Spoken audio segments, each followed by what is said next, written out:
Shalom!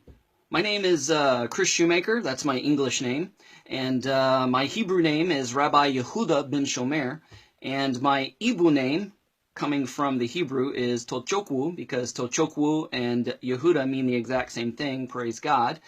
And my title in Igbo land is Odum Biara Ani Igbo Noani Diuto.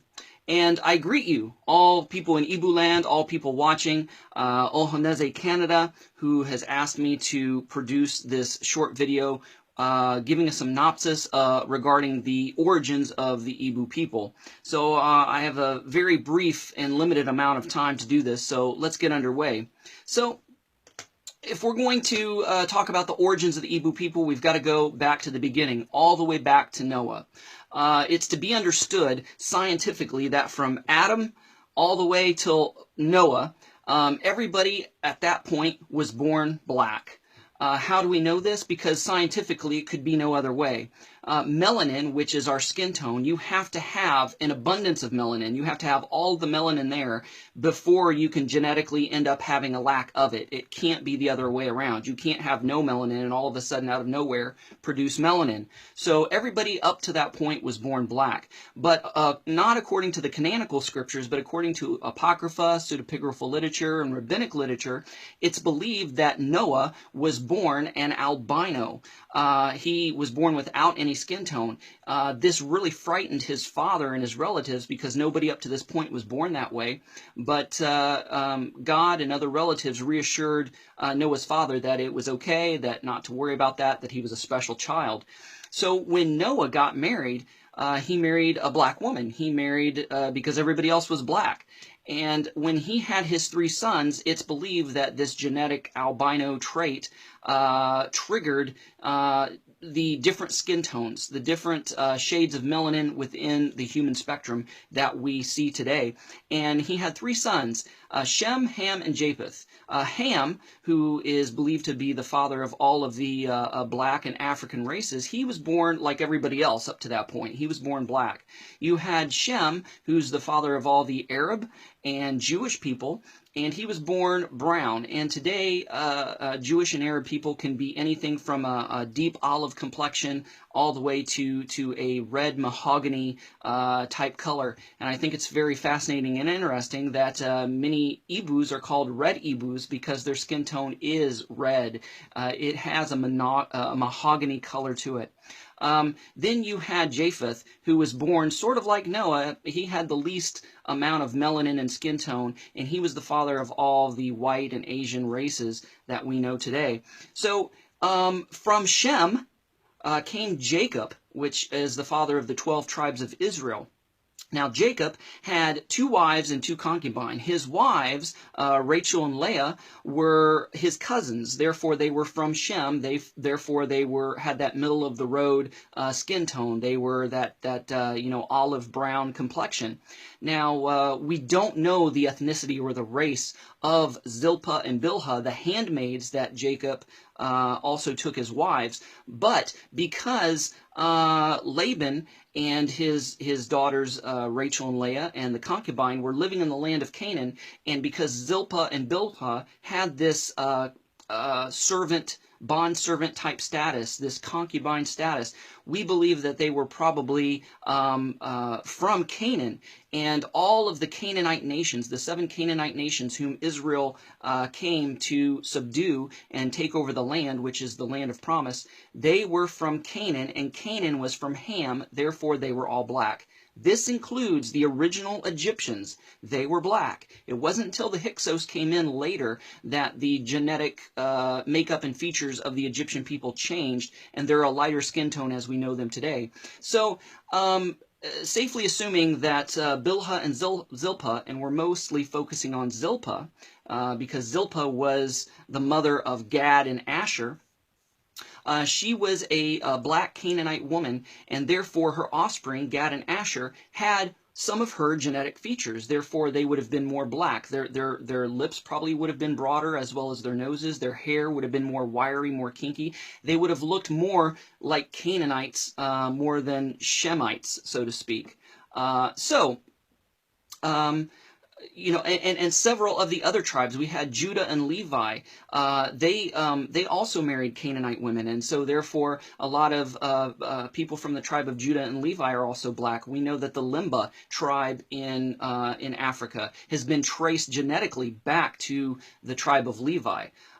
We know that there are a lot of black Jews as well because the genetics show up even though they're a dark skin tone. So we know that Judah married a Canaanite woman and had some of his sons were black as well.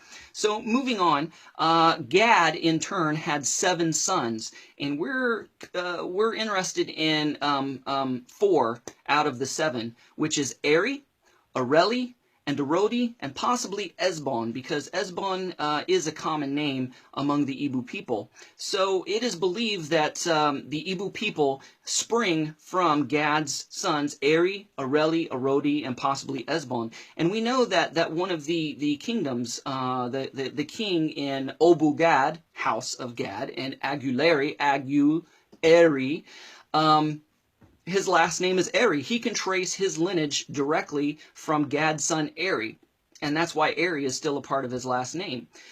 So it's believed that the Igbo people, and Igbo is also believed to be a corruption of the word Hebrew. Hebrew, Igbo. See how similar they sound? And the second law of thermodynamics, which means everything degrades, would lend to this vocabulary instance. Just as, for instance, in English, we'll say, hey, what is up? What is up comes to what's up. What's up eventually becomes what's up. You see how it shortens over time? So it's the same with the word Hebrew. That's what the 10 tribes were considered. They were considered Hebrews. So Gad would have been considered a Hebrew. So the word Hebrew goes to the word Igbo. It's a corruption. Even one of the first missionaries to Igbo land, which was G.T. Gadsden, an Anglican missionary, he also believed that the word Igbo was a corruption of the word Hebrew. So moving on, we believe that according to Genesis chapter 15, which was a prophecy given to Abraham during the covenant between the parts, God said to Abraham that there was going to come a point in time where the children of Israel were going to be enslaved and were going to be in bondage. This prophecy was passed down to all of the children throughout the generations. And so when Joseph came along and began to rule, was second in command of Egypt, and he brought his brothers down, and therefore the 12 tribes sprang from there, we know that eventually that these 12 tribes became enslaved by the Egyptians. But some theorize and believe that some of the Israelites at that time, especially Gad's sons Eri, Areli, and Arodi, saw the situation in Egypt decline. They were starting to lose favor among the Egyptians. They were beginning to be more rules and regulations and persecution happening. And they said to themselves, okay, we know that this slavery is about to happen. Since we know prophetically it's going to happen, let's get while the getting's good. So there was a pre-Exodus exodus, so to speak, and it's believed that Eri, Areli, and Arodi, along with other traveling companions, left and made it to what we know today as Nigeria. They crossed the Niger River into Nigeria, settled, and spread out. So that's one theory. There was also another exodus that occurred during the reign of Jeroboam.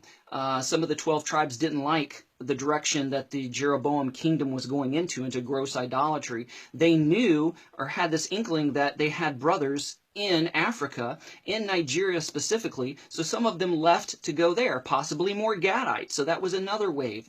There was also the Assyrian captivity. We know that the Israel was split into 2 kingdoms. You had the kingdom of Judah, the southern kingdom, and the northern kingdom, the kingdom of Israel.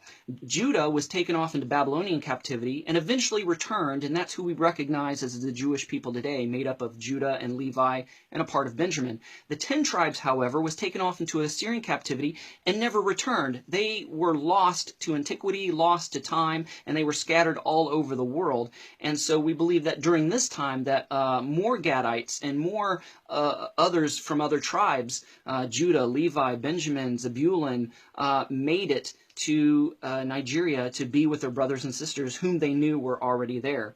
You also had the destruction of the temple during 70 AD, which precipitated another wave of Jews and Israelites scattering abroad, some going to Nigeria.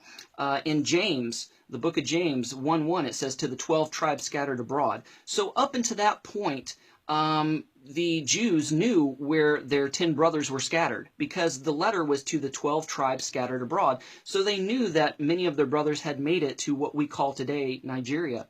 And so the letter was for them as well. So you also had the revolt at Masada. According to history, you have been taught that everybody committed suicide. All the Jews and the Israelites that were there, held up in the fortress of Masada, committed suicide. But Josephus says that some escaped, and some sailed off into the direction of what we know as the Americas, and some were believed to make it to Nigeria. You also have the modern diaspora, where people are waking up to their genetic ancestral identity, and a lot of people recognizing they're coming from the lost 10 tribes, and specifically the Igbo are making their way back to Igbo land. So these are some of the ways and some of the reasons how the Igbo people made it to Nigeria. Now, I've never seen this personally with my own eyes, because the time I went to the Ofala festival, the river was high. But I've heard that during the dry season, during the Ofala festival, or the whole reason for the Ofala festival is to commemorate Eri, Areli, and Erodi and their traveling companions crossing the Niger River and settling in Nigeria. I've been told that during the dry season, when the water's low, you can see a 12-stone altar, monument, if you will, commemorating the crossing of Eri, Areli, and Erodi into Nigeria. This stands to biblical reason, because when the tribes crossed the Jordan River, they did the exact same thing. Why? Because they wanted to remember their origins. They wanted to remember who they are, where they came from, so they wouldn't lose their identity or lose who they were. Hopefully this has helped you to understand and open up the origins of the Igbo people. If you're interested in more information, I have 2 specific books. The very first book that I've written is Finding Gad, The Quest for the Lost Tribe of Gad, and this is a little over 100 pages, and it's a brief synopsis of the historical, linguistic, cultural, scientific, archaeological identity of the Igbo people, and how that there's these evidences that link the Igbo people to the lost tribe of Gad. Now, this is the second and most recent book that I've written, called Omanana, As in Israel, So in Igbo Land, Are Igbos Hebrews? This is a more detailed, in-depth account of the cultural, historical, linguistic, archaeological, scientific evidences that link the Igbo people to the lost tribes of Israel, specifically to Gad. These books can be found and purchased at www.hebrewigbo.com. www.hebrewigbo.com. You can go to this website and research all the evidences and watch the various videos I have regarding the connection of the Igbo people to Gadites and to Israel. And you can also purchase these books that I've just shown you there on the website. Thank you for this opportunity and for this privilege to speak to you about the origins of the Igbo people. Thank you so much for watching. Shalom.